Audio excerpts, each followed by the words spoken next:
আর একটু দেরি হলেই হয়তো বা নিষ্পাপ এক শিশুর মৃত্যু দেখতে হতো সার্থকের। হ্যাঁ বন্ধুরা, ভিডিওটা লাইক দিয়ে দেখতে থাকুন। যে মুহূর্তে কিনা স্রোতকে অবশেষে অপারেশন থিয়েটারে নিয়ে যাওয়া হয়, ঠিক সেই মুহূর্তে স্রোতের অপারেশন শুরু হওয়ার আর ঠিক সেই সময়টাতেই সার্থক সেখানে গিয়ে হাজির হয় এবং বলতে থাকে যে বন্ধ করুন, বন্ধ করুন আমার সন্তানের উপরে এরকম নির্যাতন চালানো। অন্যদিকে ডক্টর বলতে থাকে যে মিস্টার সার্থক আপনি এখানে। অন্যদিকে স্রোতও চমকে যায় এবং বলতে থাকে যে সার্থক তুমি এখানে কী করছো। অন্যদিকে সার্থক বলতে থাকে যে তোমার এত বড় দুঃসাহস হয় কী করে স্রোত, বলো তো তোমাকে এত বড় সাহস কে দিয়েছে যে তুমি আমাদের ভালোবাসার প্রথম চিহ্নকে আমাকে না জানিয়ে আমার অবর্তমানে তুমি আমাদের সন্তানটাকে পৃথিবী থেকে বিদায় করতে চলেছো।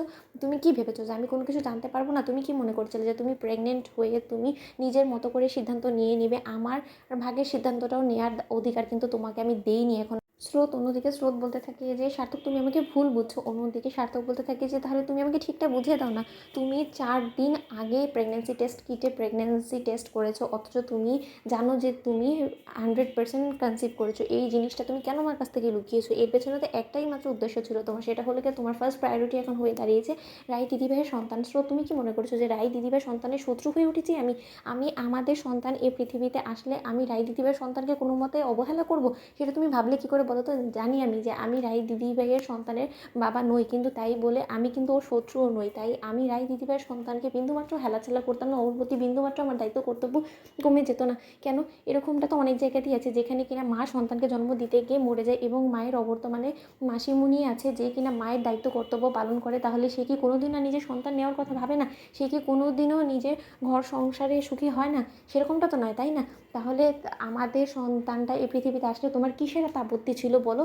তুমি কি মনে করেছিলে যে এই বিন্দুমাত্র এই খবরটা সম্পর্কে আমি জানবো না এবং আমাকে না জানিয়ে তুমি একাই অপারেশন করিয়ে ফেলবে এবং তুমি আমার কাছে এসে এমন একটা ন্যাকা সাজবে যে যেন তুমি ভাজা মাছ উল্টে খেতে পারো না, তাই তো? বলো, তুমি এর জন্য তোমাকে জবাব দিতে হবে। স্রোতস্বিনী ঠিক সেই মুহূর্তে স্রোত বলতে থাকে সার্থক তুমি একটু শান্ত হও, আমার ভুল হয়ে গেছে। আমি ভাবছিলাম যে হয়তোবা যে তুমি কোনো মতেই আমাদের এই সন্তানটা চলে আসলে তাহলে তুমি হয়তোবা রায় দিদিভাইয়ের সন্তানকে অবহেলা করবে এবং রায় দিদিভাইয়ের সন্তানকে কোনো মতে তুমি ভালোভাবে অ্যাকসেপ্ট করতে পারবে না। তার জন্যই আমি আসলে রীতিমতো স্বার্থপর হয়ে একাই এই সিদ্ধান্ত নিয়ে ফেলেছি। আমার এছাড়া অন্য কোনো উদ্দেশ্য ছিল না, তুমি প্লিজ আমাকে ভুল বোঝো না। অন্যদিকে সার্থক বলতে থাকে যে স্রোত তোমাকে একটা কথা আমি পরিষ্কার জানিয়ে দিচ্ছি, আমার কাছে নিজের সন্তান যেরকম ঠিক তেমনি রায় দিদিভাইয়ের সন্তানও। রায় দিদিভাইকে আমি নিজের দিদি বলে সম্বোধন করতাম। তার মানে তুমি বুঝতে পারছো নিশ্চয়ই যে রায় দিদিভাই আমার কতটা কাছের ছিল। তাহলে তার সন্তানকে আমি কী করে নিজের কাছ থেকে দূরে ঠেলে দিতাম বলো তো? তার প্রতি আমার যতটা ভালোবাসা ছিল তার সন্তানকে আমি তার থেকেও দ্বিগুণ পরিমাণে ভালোবাসি এবং তার সন্তানের প্রতি আমার ভালোবাসা বিন্দুমাত্র কমতো না। আমি নিজে বাবা হয়ে আমি কেনই বা আরেকজনের সন্তানের প্রতি এতটা হেলাচালা করতে যাবো বলো তো, যেখানে কিনা সেই মানুষটার মৃত্যুর আগেও তোমার কাঁধে সকল দায়িত্ব দিয়ে গিয়েছে। তো বন্ধুরা লাইক কমেন্ট শেয়ার করে সাবস্ক্রাইব করতে ভুলো না।